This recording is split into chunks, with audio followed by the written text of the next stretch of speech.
Nakamonitor na ang mga ahensya ng gobyerno dahil sa posibleng banta ng Nipah virus. Walang kumpirmadong kaso nito sa bansa ngayon, pero handa raw dito ang pamahalaan. Ano nga ba itong Nipah virus na ito na nga ba ay outbreak ngayon sa bansang India? Narito ang Express Report.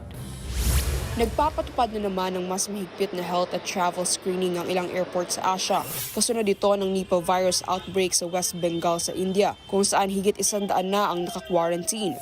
Ang Nipah virus infection ay zoonotic o sakit na nakukuha ng tao mula sa mga hayop. Natural carriers ng Nipah virus ang mga paniki. Kabilang sa mga sintomas nito ay ang malatrangkasong sakit, gaya ng lagnat, pananakit ng ulo, lalamunan at kalamnan. Sa mga malalalang kaso, posible ring magdulot ito ng respiratory infection at encephalitis o pamamaga ng utak.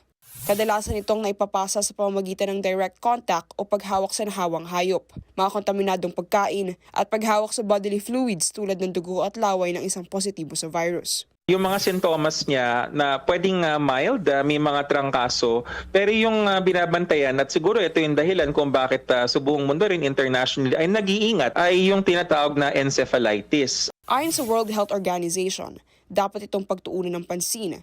Kasama kasi ito sa mga sakit na posibleng magdulot ng global pandemic. Sa ngayon, wala pang bakuna laban sa Nipah virus.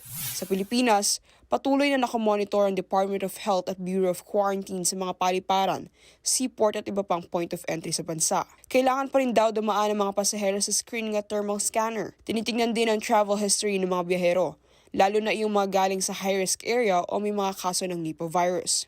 Ayon sa DOH, wala pang bagong kaso ng Nipah virus ang naitatala rito sa Pilipinas.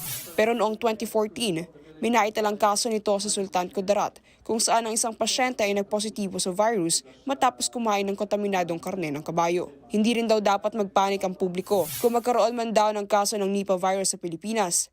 Handa raw ang pamahalaang tugunan nito. Nagbabalita mula sa Frontline, sa Eileen De La Cruz, News 5. Mga kapatid, Nikki de Guzman po. Para sa pasada ng mga rumaratsyadang balita, mag-follow at mag-subscribe na sa social media pages ng News 5.